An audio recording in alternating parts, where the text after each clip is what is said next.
Olá, caríssimo telespectador da Rede Século XXI, obrigado por ter permanecido conosco. Depois desse breve intervalo, começamos o segundo e último bloco desse 17º encontro, dedicado à doutrina das indulgências, uma das verdades esquecidas em não poucos ambientes na Igreja Católica, programa sob a responsabilidade do Ordinariado Militar do Brasil. Esse programa é dedicado às 5 vantagens, aos 5 benefícios. A importância da doutrina das indulgências está ancorada, está motivada, está confirmada nesses 5 motivos que estamos a dissertar. No primeiro bloco, falamos de 2 motivos. Agora vamos falar de 3 motivos nesse último bloco desse nosso 17º encontro. Vamos ao texto com a palavra São Paulo VI. Estamos a comentar esse documento, Manual das Indulgências, Normas e Concessões, do Papa São Paulo VI. Década de 70 e de 80 foi a época do seu pontificado e já antes o final da década de 60. É o Papa que concluiu o Concílio Vaticano II, que foi encerrado no ano de 1965. Com a palavra São Paulo VI, vamos à terceira vantagem, à terceira, digamos assim, importância da doutrina das indulgências. Por que essa doutrina é tão importante? A prática das indulgências eleva igualmente a confiança e a esperança da total reconciliação com Deus Pai. Contanto, evidentemente, que ela se desenvolva sem dar margem a nenhuma negligência, nem diminuir a preocupação de se dispor devidamente à plena comunhão com Deus. Com efeito, embora sejam as indulgências benefícios gratuitos, não são concedidas tanto a favor dos vivos como dos defuntos, a não ser que se cumpram as condições requeridas para a sua obtenção. De uma parte, devem ser cumpridas as obras prescritas, doutra parte, deve o fiel apresentar as disposições exigidas, isto é, que ame a Deus, deteste os pecados, tenha confiança nos méritos de Cristo e firmemente creia na grande utilidade que para Ele mesmo representa a comunhão dos santos. Um texto muito rico.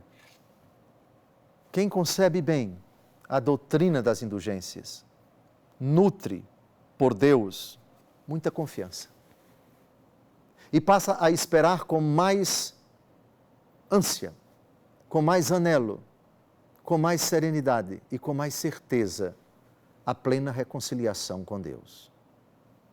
Voltemos ao exemplo de um grande pecador que cometeu muitos pecados e causou prejuízo a muitas pessoas. Muitíssimas pessoas vivas e falecidas, talvez até muitas delas morreram por causa desse pecado. E tal pessoa, agora, meu Deus, sim, eu me arrependi, tu sabes, mas não posso, sozinho, com minha força. Aliás, o que posso sem tua graça? Como fazer para reparar todo o mal? Como cancelar as penas temporais desses pecados dos quais já me arrependi? Mas eu confio no tesouro da tua graça. Eu confio que pelas obras meritórias dos meus irmãos na fé e as minhas também, tais sequelas, tais vestígios, tais consequências vão ser apagadas. Confio em Ti, cujo tesouro inefável que brota dos teus méritos é tão grande e pode chegar à minha vida e purificar a minha alma dessas penas temporais.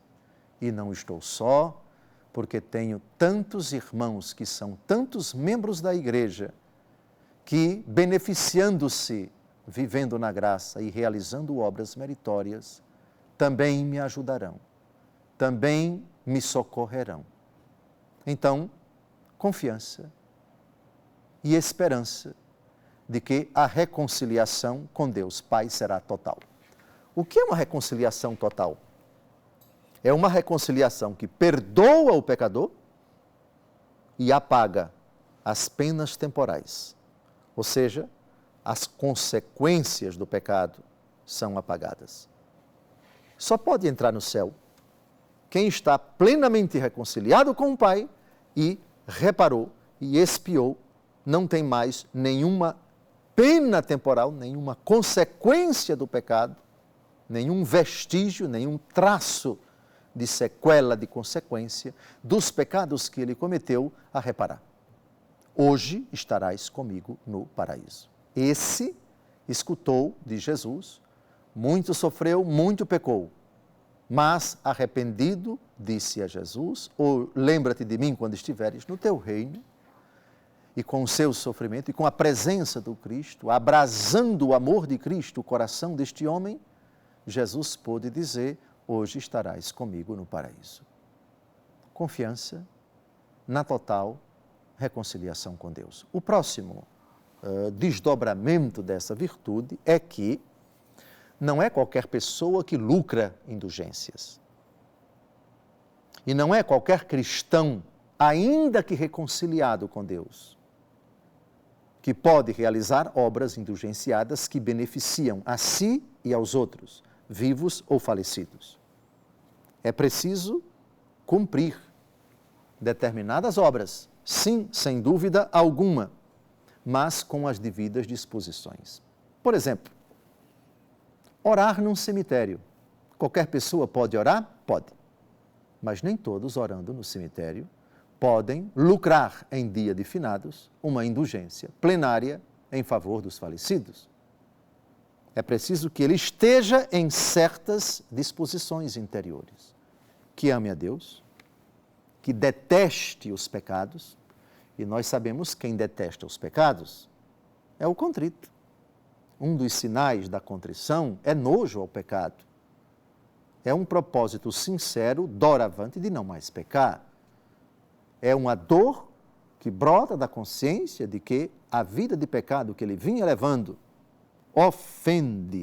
ofendia imensamente a Deus. E chocado por ter vivido daquela forma, compromete-se com o Senhor doravante, não mais pecarei.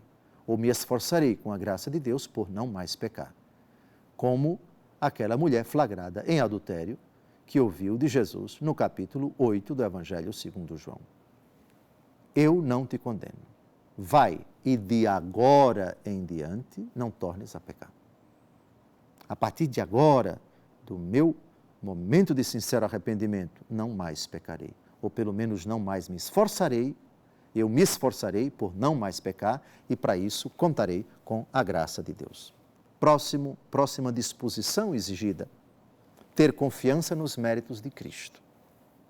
Eu confio na graça de Deus. Eu confio que os merecimentos de sua paixão me preservarão do pecado que pratiquei, da vida de trevas que eu levei, e a graça de Deus me ajudará a não mais cair em pecado, a ser uma nova criatura. Os méritos de Cristo, o seu sangue derramado, a sua eficácia redentora, eu confio em ti, Jesus. Jesus, eu confio em ti. E, finalmente, ele deve crer na utilidade para ele e para os outros desse mistério que nós recitamos no credo, creio na comunhão dos santos. Não estou só. Eu que vivia nas trevas e hoje não vivo mais, inserido no corpo de Cristo, anelado, unido, intrinsecamente ligado com todos os membros da igreja, eu tenho o socorro da Mãe Igreja. eu tenho o auxílio, eu tenho os benefícios, eu tenho os méritos dos meus irmãos que estão no céu e continuam constantemente, pelos seus méritos, a interceder a Jesus. E Jesus que esparge, e Jesus que concede, também com o pedido deles, graças que me chegam, pelos merecimentos dos santos, pelos merecimentos dos anjos, pelos merecimentos dos meus irmãos na fé, que vivem na graça de Deus, que detestam o pecado, que renunciam à vida de trevas, que já se reconciliaram com Deus, que o buscam com um coração sincero, que agem de consciência pura e que, nessas condições, quando realizam atos meritórios, tais atos são benéficos para eles e também para mim.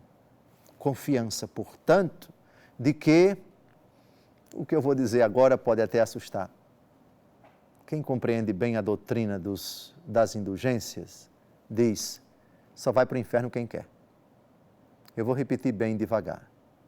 Com a doutrina das indulgências, quem sinceramente arrependido dos seus pecados está disposto a viver apenas para Cristo, só vai para o inferno se quiser. Por outro lado, a doutrina das indulgências mostra quão grave é o pecado e quão triste foi a primeira vantagem que nós vimos no bloco anterior, como é triste, como é hediondo, como é pavoroso viver longe de Deus. Quão drásticas são as consequências do pecado. Quanto prejuízo o pecado mortal causa na vida de quem o comete, na obra de Deus e, em não poucos casos, em todos aqueles que digamos assim, se prejudicam, todos aqueles que são vítimas diretas do próprio pecado. E, misticamente, toda a igreja é atingida, é maculada, é fragilizada com o pecado. Segundo a imagem do próprio São Paulo, quando o membro se alegra, todos se alegram, mas quando um membro sofre, todos os outros membros sofrem. Portanto, se existe uma solidariedade no pecado, existe uma solidariedade na vida da graça. O mistério da iniquidade, o mistério das trevas, o mistério do pecado, tem a sua perversa lógica, de sorte que o pecado não atinge apenas um, mas a todos. Mas também, na vida da graça, creio na comunhão dos santos, quando um se beneficia, quando um se alegra, todos se alegram. Uma santa e abençoada semana. No próximo domingo, se Deus quiser, continuamos este assunto das indulgências.